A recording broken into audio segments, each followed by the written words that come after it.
Welcome to Nerdy News, where we talk about everything nerd this week. So we're going to get it started off with Around the Web in an article that really makes me mad, to be honest with you. It makes me super mad. You guys might have heard about this one, but it blew my mind when I heard it. At Phoenix Comic-Con this weekend, a gunman who thought he was Punisher was wearing a red bandana, black face paint, had a bandolier on. What do you have? He had guns, a sword, throwing knives, a bunch of different weapons. Went into Phoenix Comic-Con with all this, got past security in the attempts to kill Jason David Frank, the Green Ranger. First off, you, dude. I'm gonna tell you that right now. I'm gonna tell you that right now. This dude is crazy. Mark Chapman wannabe. Oh my gosh, yes. This really makes me angry for a few reasons. Actually, number one reason is because this dude wants to go in there. He said that he stabbed Jason David Frank 15 years ago and he came there to exact his revenge. And the way he got caught was he was talking to a girl on the phone and Facebook and everything, and she saw where he was at and found out what he wanted to do, and then called the law, thank God, and got him arrested. And there was a struggle, and he fought him, the cops and everything, blah, blah, blah, blah, blah. Well, he also wanted to kill police officers as well. Yeah, he was in there to do some damage, and thankfully everything was resolved before any real violence occurred. They weren't allowing any sort of weapons, fake weapons, props at the show after this, understandably, of course. Exactly.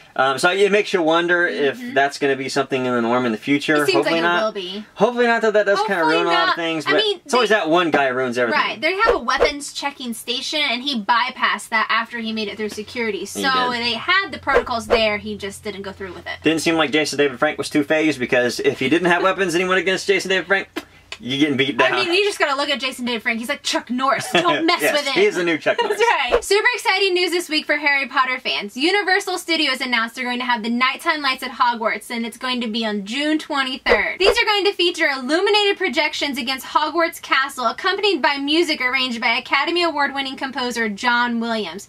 The show is going to run several times a night, and Universal Studios Hollywood ticket holders will be able to marvel at the lights for free. So it's just one more magical thing to add to your Hogwarts experience. Arrow fans might have seen Stephen Amell on American Ninja Warrior this weekend for Red Nose Day. He actually did really well. He did amazing on this. He did so well, he finished the first part and went ahead and went through and did the salmon ladder for the heck of it, which is pretty hard. Now, he did say that he's done this before, the salmon ladder, as they call it. It's where you'd have the bowl and you'd keep doing this. That one's actually hard. The first stage doesn't seem to be too hard, especially for somebody like him that I'm sure is athletic. But the ladder is something different. He did a great job, and it was just something fun for the crowd. Golden Girls fans, we have some exciting news for you. They're back in the news with a new Clue game from USAopoly, and it is up for pre-order. Interesting enough, all of the women are dead except for Betty White, so I'm assuming Betty White is the Betty White was the killer! Yeah! Who knew? The new Wonder Woman movie is set to release next week. Now with this, we're going to have a lot of consumer products. And something I'm pretty excited about is a set of makeup brushes from Luxie. Now these are kind of expensive. They're going to run you about $95, and you get a bonus throw-in mirror that's in the shape of her shield. How cool is that? Catherine Winnick, best known for playing Lagartha on History Channel's Vikings, is really wanting to play Black Canary. She recently tweeted, "I've been itching to try the Canary call. I got my own version of it, winky face." She even shared some fan art this week where she's dressed up as Black Canary. This fan art is from Boss Logic, and she looks fantastic. Not only does she look the part, she can actually play the part. She has a black belt, she has her own martial arts schools, she is a certified bodyguard, she is a total badass. She even trains actresses and actors in martial arts for movies. So, I mean, who else would you want to play somebody like Black Canary in a movie? Exactly. Now, I would say, I guess the only downfall, if you want to call it downfall, is she's 39 years old. Yeah, she is. And if this is something that's going to be Not that she looks it. No, she looks like she's 27. But if this is stretched out over years, it could possibly start to show. Could be a bad thing, right? Yeah. So, count us for Team Winnick? Definitely. I mean, I'd definitely like to see it, depending on what they decide to do with the Black Canary character. Now, speaking of Black Canary, we also have some news about Green Arrow.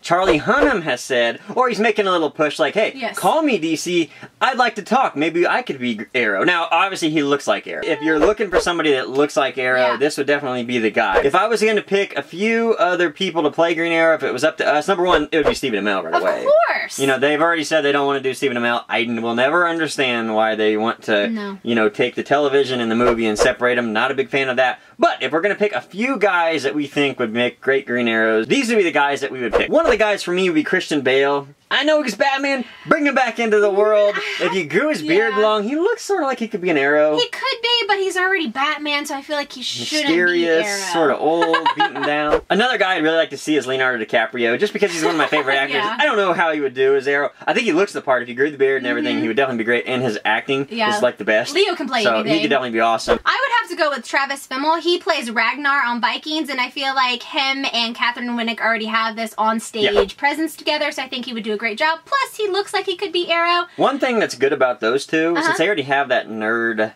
sort of group, the fandom, that would at least bring those fandom into that, which is always helpful when you're making a new series or a new movie. I think Scott Eastwood would do a great job. He would look the part, plus, you know, he's Clint Eastwood's son, so can't go wrong there. He's already got the cool factor or whatever. And then, of course, Stephen Amell. Let's just say Stephen Amell. That's who we want. That's who we want. Whatever you can do, make it happen. But he can't wear that stupid blonde hair from the TV show. No, God, that was terrible. Yeah, you just gotta be real. You gotta grow the beard out, and you gotta grow some real hair out. Where's my grapes? Now moving out of Around the Web, let's move into movie news. On a more solemn note, Zack Snyder, a well-known director for Batman vs. Superman, Man of Steel, Watchmen, 300, Sucker Punch, and the upcoming Justice League movie, received some terrible news recently. His daughter committed suicide back in March. Now the family decided to keep this under wraps because of course it's a personal issue and they didn't really want the world to know about it. Plus, they didn't want to worry the fandom. Now, if you didn't know, Deborah Snyder, who is his wife, also worked as a producer on Justice League. This is something that they're really struggling with, and they've decided that they needed to focus on their family and their children. Now, as a human being and a fan, we completely understand where they're coming from because we want them to focus on their family and what's best for them, because that's not something you can just jump back into life and just move on from. Yeah. So, we understand that. Yeah, I mean, as a human, even though we like to consume these movies, obviously, we like superhero movies or nerds, whatever. It doesn't mean that we don't live in real life. Exactly. And we understand that life sometimes does get you, it does bite you, and this obviously has happened to them and their family. And if that meant having to wait 2-3 months or whatever longer for the movie to come out, it's not like I would be angry at him for that. As far as movie-wise, production, studio, they can't have that happen, obviously. Well, DC offered to bump it back, but Zack Snyder didn't want to because he didn't want to upset the fans because this is so important, not only to him, but to the fans to see the great work that he's doing. Because of that, they went ahead and hired Joss Whedon to finish up the movie. The movie apparently is just about done. He's going to write a few scenes that they didn't quite have ready or things that they wanted to fine-tune. So he's writing those scenes, he's going to direct and produce them and then just add a couple finishing touches. So he's only going to play a minimal part, but he's going to make sure everything comes together for the big release this fall. Now, I'm a fan of Whedon's, actually. You know him from Buffy, Avengers, Agents of S.H.I.E.L.D., and also the upcoming Batgirl movie, apparently. He's got that. I know he's always wanted to do a female superhero movie. He wanted to do Miss Marvel, I believe, but I don't know. I guess there was something going on there. They didn't want him. You know, he had sort of falling out with Disney, Marvel, as far as that goes. So now we've got him on the DC team, the Warner Brothers team. Now, as far as Zack Snyder goes, he's connected as a producer on a lot of upcoming movies. These are Flash, Suicide Squad 2, Aquaman, Deadshot, the DC Sirens movie, 2 untitled DC Comics films. I don't know. His future is sort of in limbo. We don't really know where or if he's going to play a role in those upcoming movies. So we wish Zack and his family the best of luck, and we hope you get out of a dark situation. Moving into some more superhero casting news, Tom Hardy is going to play Venom. Yes! That's going to be fun, right? This is going to be a movie by Sony Pictures. We know that. It's not going to be related to the Marvel Cinematic Universe for Disney.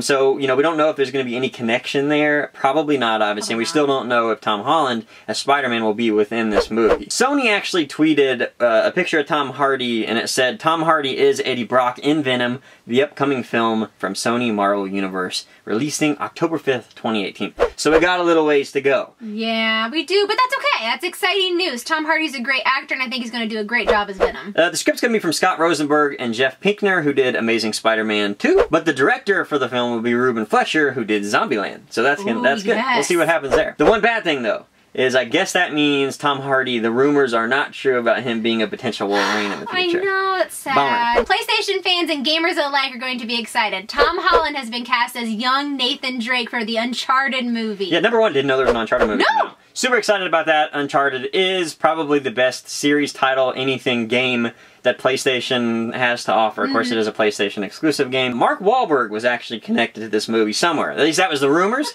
Well, apparently they're not going with older Nathan Drake. They're going with younger, and that's why they're going Tom Holland. This actually occurred in Uncharted 3, where Nathan was a young kid meeting Sully Sullivan.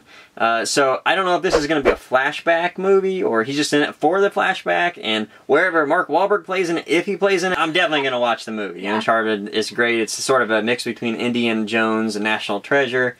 Somewhere in there, so if that sounds like something you guys would watch and you haven't played the game, really good game, you haven't played the game, play it, but the movie's gonna be good, I'm sure. Moving out of movies and into video game news, Netflix has announced with a trailer that Castlevania is coming as an animated series. Looks sort of anime in a way, a little bit. Yes, it does. So if you're not familiar with Castlevania, this is a game that came out in 1986. It's basically a story about a vampire hunter. He hunts Dracula, basically. He goes into Dracula's castle, hence Castlevania, that's his castle, and he goes in there and he fights, and he comes from a family of vampire hunters. It's a really popular game. Obviously, I'm sure you guys know about it. If you don't, right. There's no way you've ever played a video game if you haven't heard of Castlevania. So Netflix is absolutely killing it. They're definitely killing it. And I gotta say that trailer was awesome. The trailer is great. It starts off with 8-bit and then it jumps into modern day animation. It was so cool because they grabbed the cartridge off the NES, shoved it in. It was blue on it first. Yeah, shoved it in there, and then it, yeah, like you said, it went to like the 8-bit, the actual game, and then like moved into the animated series.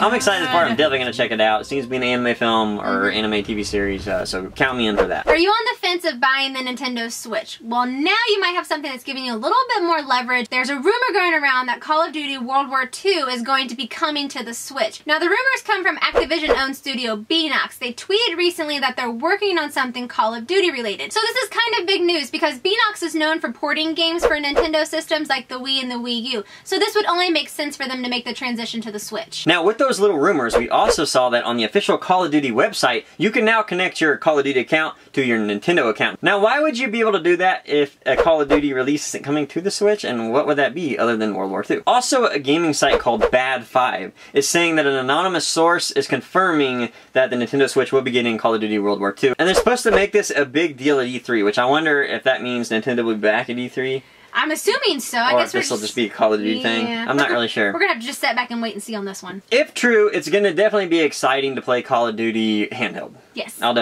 be down for it. Although, if it's like the Wii version of it, where they like get rid of a whole bunch of things on the map, I don't know. I don't know about that. Our air condition's broken, just to let you guys know. We're dying! We're dying! Now, Castlevania will not be the only game getting a TV series on Netflix. The Witcher will also be getting a TV series. Now, this is going to be based on the Witcher series of novels by Polish writer Andrzej Sapkowski. He will serve as a creative consultant on the show. Visual effects studio Platique Image SA, who also worked on the cinematics for the Witcher games, will be involved in the production as well. Being that these guys are on it, I would assume that the show is going to be good too. So, I mean, who better to put that in the hands of than those guys? Now, things we watched this week. First up, 13 Reasons Why on Netflix. There's been a lot of hype about this, so I thought, I'll give it a go. Now, the story follows a girl who recently committed suicide, and in her suicide, she left behind cassette tapes for the people who played a part in it. 13 people, hence the title 13 Reasons Why.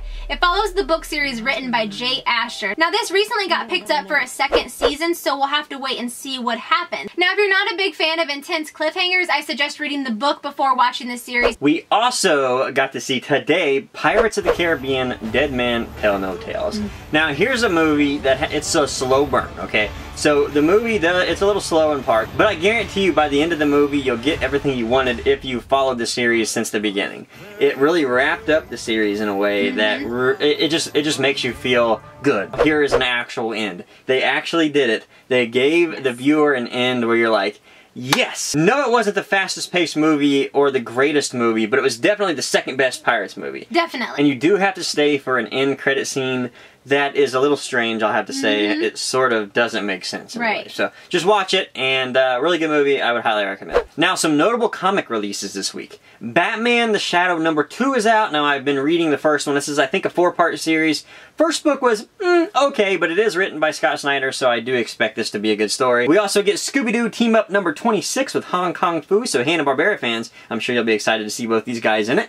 Also, there are more Funko covers. One Star Trek Boldly Go number 8. We also get Strawberry Shortcake one-shot, and some Disney ones, some Mickey Mouse ones that look really, really nice. Also new is Guardians of the Galaxy number 2, the Ben Reilly Scarlet Spider number 2, and then Black Panther number 6, but there's a really great variant by Andrew Robinson that I think you guys should maybe check out. I Am Groot has now started with a number 1. That looks kind of cool. There is also an amazing Scotty Young Venom Volume 3 cover. I really love the artwork on here where he's licking a sucker that has Spider-Man on it. Super, super cool. And lastly, some very saucy Jungle Fantasy Survivors number 1 covers.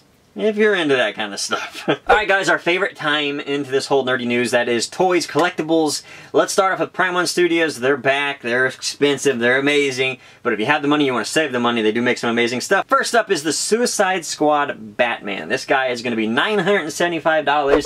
Woo! Once again, he's about 3 foot, and they're big, they're huge, and the detail on this guy is absolutely fantastic. Prime 1 Studio will also be coming out with a Dark Side that's 32 inches tall, and that one's going to run you $1,250. Of course, Darkseid's a little bigger than Batman, so I assume it's gonna have it's gonna be more expensive, obviously. Also coming out is a Millennium Falcon 1/100 scale by EFX Collectibles. This thing has lighting effects for the cockpit, headlights, and engines. It's 8.5 inches high, 16.25 inches wide, and 19 inches long.